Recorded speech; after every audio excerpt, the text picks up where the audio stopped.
nous sommes en période de crise. Et en matière informationnelle, vous voyez qu'il y a des défis énormes, notamment la lutte contre les phénomènes de désinformation, de discours de haine, et d'informations, de rumeurs qui peuvent compromettre donc la recherche de solutions à la crise actuelle. Voilà pourquoi il était bon, malgré le fait que cette session, en tout cas, ait été déjà organisée donc, de par le passé, de le faire à titre de rappel pour, en tout cas, les différents acteurs. Mais aussi, il faut considérer le fait que les acteurs évoluent et le phénomène a également évolué.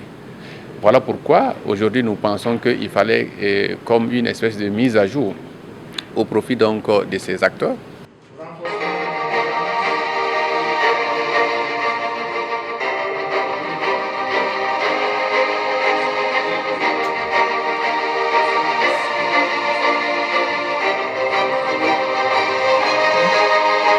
Le Conseil supérieur de la communication s'est fait le devoir de présenter 3 modules.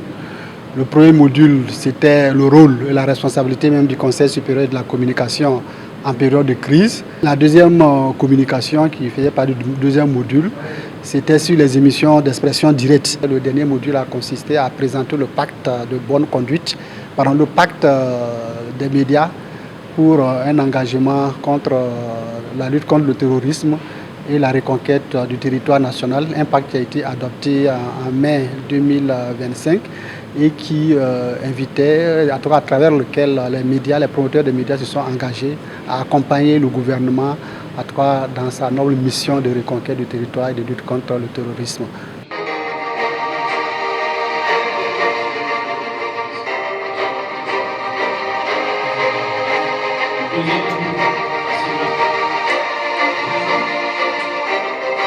Ce que j'ai appris lors de cette formation, c'est quand même beaucoup, parce qu'il y a eu plusieurs personnes qui sont venues animer les formations, parce qu'il y a eu des différents formateurs.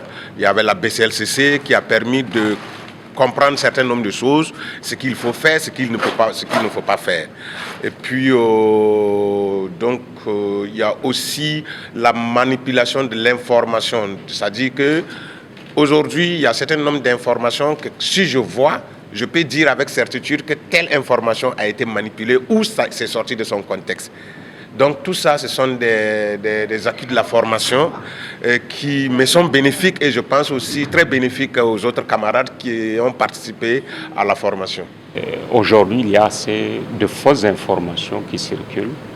Il faut faire très attention. Donc au cours de cet atelier, nous avons appris comment détecter ces fausses informations à travers des outils qui nous ont été présentés et aussi de travailler professionnellement pour éviter de tomber sous le coup de la loi qui nous a été dite également au cours de cet atelier.